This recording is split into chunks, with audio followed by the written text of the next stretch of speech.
Bonjour à tous, je suis très content de vous retrouver à nouveau sur cette chaîne pour le 5e épisode déjà de notre série rétrospective sur Tarantino, avec donc aujourd'hui Django Unchained, qui est l'un des films de Tarantino les plus fortement imprégnés par le genre du western spaghetti, dont il tire d'ailleurs son titre, issu du Django de Sergio Corbucci, mais qu'il adapte à la question de l'esclavage des Noirs aux États-Unis, et plus précisément à celle d'un homme qui tente de devenir libre et de retrouver sa femme. C'est un film qui porte quasiment les mêmes problématiques que celles qu'on avait déjà vues la dernière fois avec Inglourious Basterds, mais cette fois-ci rapporté aux États-Unis et à la question de l'esclavagisme donc. Et ce dont on n'avait pas parlé la dernière fois et dont on va parler aujourd'hui, c'est la question de l'histoire, le rapport à l'histoire, qui va être au centre de notre attention, puisqu'aujourd'hui on va parler du 7e ou du 8e film, c'est selon, de Quentin Tarantino, Django Unchained.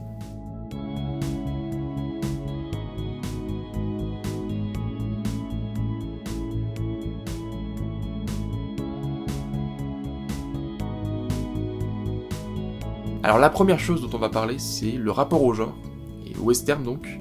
puisque de manière assez paradoxale, et assez discutable aussi peut-être,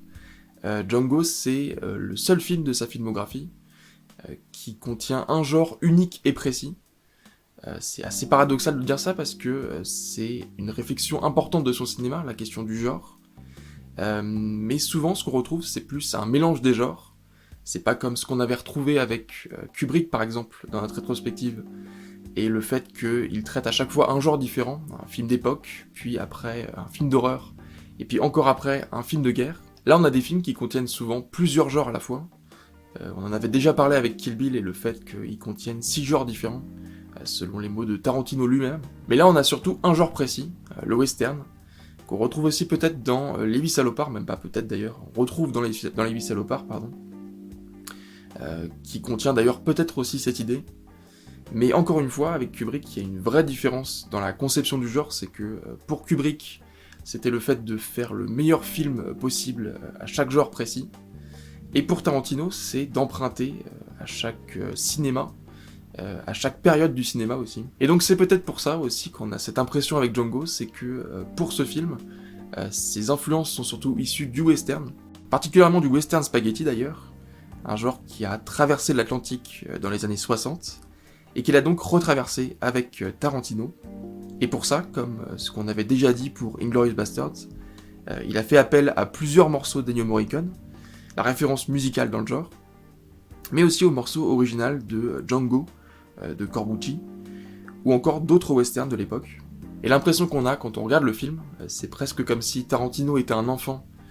qui s'amusait avec ses jouets, des jouets qui n'ont a priori rien à voir ensemble, et qui associent donc des choses qui n'ont rien à voir non plus ensemble. Je pense par exemple, ou qui ne sont pas associées en tout cas habituellement, je pense par exemple au traitement de l'esclavagisme. Dans le western, c'est pas quelque chose qu'on retrouve habituellement, en tout cas avant ceux de Tarantino. Et pareil pour la musique, l'association des musiques d'Ennio Morricone à des musiques de rap ou des musiques folk. Tarantino, il a vraiment cette vision, en tout cas pour moi, d'un enfant qui prend ses jouets et qui les associe pour faire une histoire, qui prend tous les jouets de sa chambre et qui les associe pour faire une histoire, même si a priori elle peut paraître incohérente, ou la présence des personnages peut paraître incohérente. Et c'est quelque chose qu'on retrouve même dans la manière dont il a de filmer son histoire, à travers le plan qui est le plus caractéristique de Django, le crash zoom, qui est un zoom particulièrement visible, même pour un spectateur peu aguerri, qu'on retrouve à de nombreuses reprises au cours du film, que ça soit un mouvement avant ou un mouvement arrière d'ailleurs. Et c'est un plan qui permet de retracer toute l'histoire du western, des plans larges qui montrent les paysages et qui sont essentiels au genre dès ses débuts, au close-up sur les visages des protagonistes dans les films de Sergio Leone.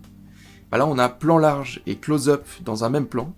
avec un changement très rapide entre les deux, ce qui donne ce dynamisme, et qui est d'ailleurs accompagné par un son qui l'associe à un mouvement rapide. Parce qu'on peut aussi se dire que le western c'est une histoire de cadrage, notamment parce qu'il y a un plan qui est né grâce au genre, c'est le plan américain, et qui est d'ailleurs appelé en anglais aussi Cowboy Shot, et qui s'arrêtait autrefois juste au-dessus de la taille, pour qu'on puisse voir les pistolets des cowboys, et qui est ensuite devenu une sorte de norme aux États-Unis, comme en Europe, et comme partout dans le monde d'ailleurs. Et puis au-delà de ça, le crash zoom, qui est aussi appelé whip zoom, whip qui veut dire fouet en anglais, parce que ça reproduit aussi le mouvement d'un fouet et sa pénétration dans l'air avec le son. Et si je l'évoque, c'est que ça a aussi un certain sens par rapport au récit, puisqu'on voit dans une certaine scène la femme du héros se faire fouetter par des esclavagistes, et puis plus tard, ce même héros fouetter en retour les esclavagistes donc. Et donc, comme ce qu'on avait pu déjà dire sur Inglourious Basterds, ce qui va intéresser Tarantino, c'est pas de raconter les faits réels, les faits historiques tels qu'ils se sont réellement passés, mais plutôt de détourner l'histoire, ou de la modifier, avec des personnages qui n'ont donc pas un destin déjà écrit, que le spectateur connaît, mais qu'ils écrivent devant nous. Et je pense que le mot qui définirait le mieux le film, et peut-être même le cinéma de Tarantino, c'est le décalage à plein de niveaux. D'abord celui du rapport à l'histoire, mais l'histoire avec un grand H, ou avec sa grande H, comme disait Georges Perec.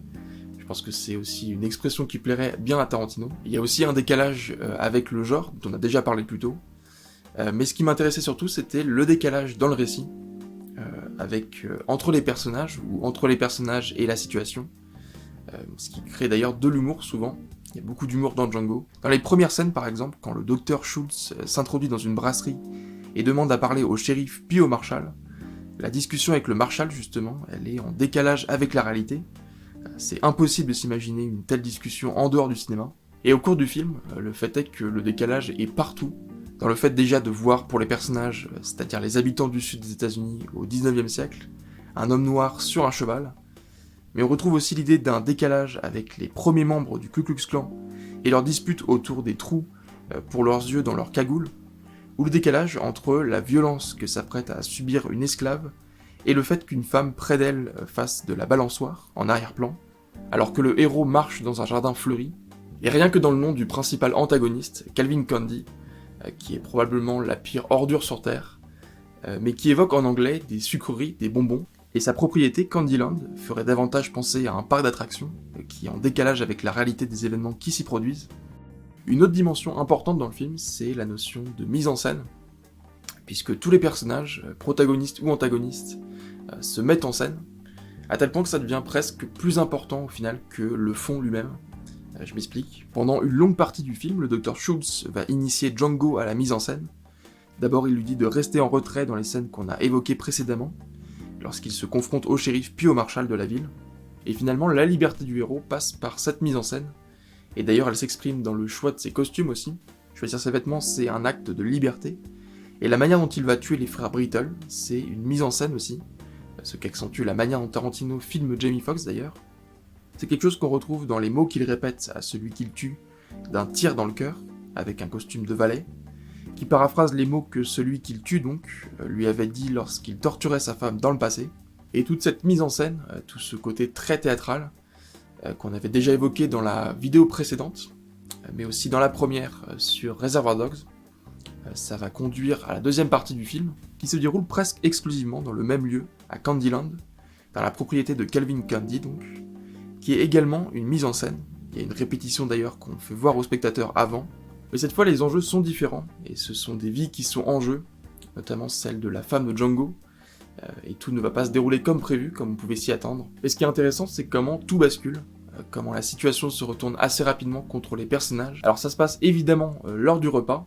mais on peut remonter jusqu'au moment où ils arrivent à Candyland justement, parce que la chose qu'ils n'avaient pas prévue, c'est la présence de Stephen, le majordome de Calvin Candie,